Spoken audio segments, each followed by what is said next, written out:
Assalamualaikum warahmatullahi wabarakatuh. Halo teman-teman semua, apa kabar? Semoga kita semua selalu diberikan anugerah kesehatan oleh Allah Subhanahu wa taala. Menurut kalian, gimana kasus pandemi COVID-19 saat ini? Terakhir aku buat video ini sih, kasusnya masih tetap bertambah ya. Oleh karena itu, aku di sini mau membagikan beberapa informasi yang insya Allah dapat bermanfaat bagi kita semua dalam menghadapi pandemi COVID-19. Beberapa waktu lalu, salah satu temanku bertanya, antara kesehatan fisik dan kesehatan mental lebih penting yang mana? Saat itu ya, aku jawab, dua-duanya sama-sama penting. Tapi bagi orang yang sedang diisolasi atau karantina, mana yang lebih penting katanya?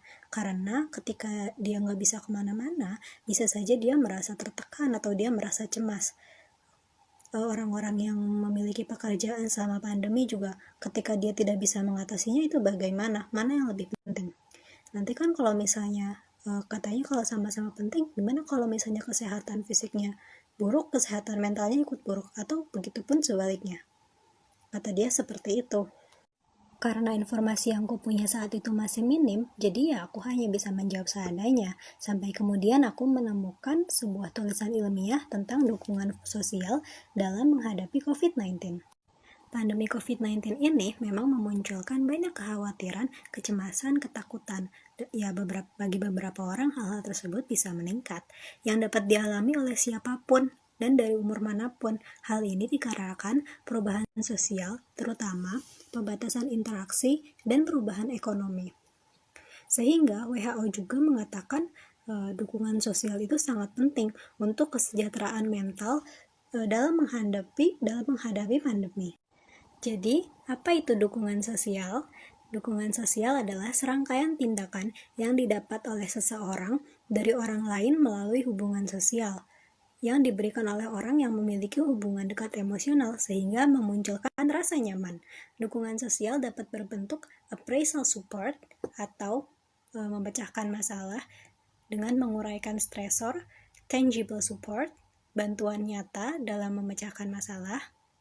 Dapat pula berbentuk self-esteem support, yaitu berupa dukungan pandangan terhadap diri yang dapat meningkatkan kepercayaan dirinya, dan belonging support, yaitu penerimaan dalam suatu kelompok. Seperti yang kita ketahui, virus ini pertama kali muncul di salah satu wilayah di Cina, yaitu Wuhan.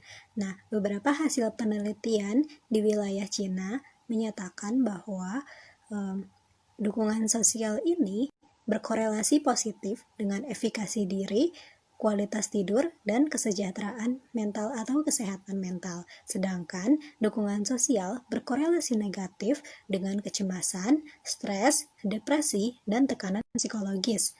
Apa maksudnya ya? Jadi, semakin tinggi dukungan sosial itu akan membuat efikasi diri, kualitas tidur, dan kesehatan jiwa atau kesehatan mental itu meningkat. Sedangkan di sisi lain dapat menurunkan tingkat kecemasan, stres, depresi, dan tekanan psikologis. Contohnya apa nih? Yaitu memberi semangat, kalimat positif kepada orang lain agar meningkatkan kepercayaan dirinya. Ketika seseorang lebih senang dan tenang, maka tingkat kebahagiaannya juga bisa menjadi lebih tinggi loh.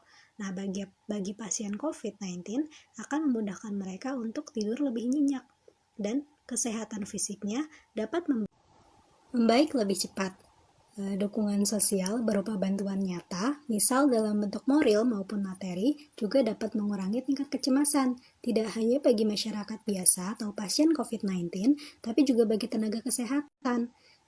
Tenaga kesehatan juga membutuhkan dukungan sosial. Tanpa dukungan sosial, maka pekerjaannya bisa menjadi sumber stres bagi mereka. Nah, kalau stres, maka dampaknya juga akan menjadi buruk untuk kesehatan.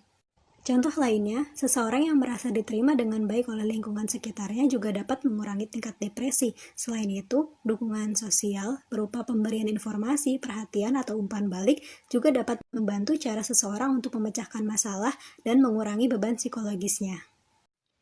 Jadi intinya, isolasi diri bukan berarti isolasi sosial juga ya teman-teman. Kita bisa saling menyemangati, walau hanya dengan interaksi kecil atau bahkan hanya melalui media sosial. Dukungan sosial juga bisa dengan saling membantu atau tolong-menolong dalam menyelesaikan masalah, baik berbentuk moral maupun materi. Selama dalam kebaikan, kenapa tidak? Apalagi dalam Al-Quran sudah disebutkan, wa ta'awanu 'alal birri wat taqwa. Kita diperintahkan untuk tolong-menolong dalam kebaikan dan ketakwaan. Dengan selalu menerapkan protokol kesehatan dan saling mendukung satu sama lain, kita jadikan kualitas hidup menjadi lebih baik walau harus menghadapi COVID-19. Nah, itu aja informasi yang bisa aku sampaikan. Menurut teman-teman bagaimana? Jika kalian punya informasi yang bermanfaat terkait topik ini, bisa berbagi juga ya di kolom komentar. Terima kasih telah menyimak. Dah semuanya. Wassalamualaikum warahmatullahi wabarakatuh.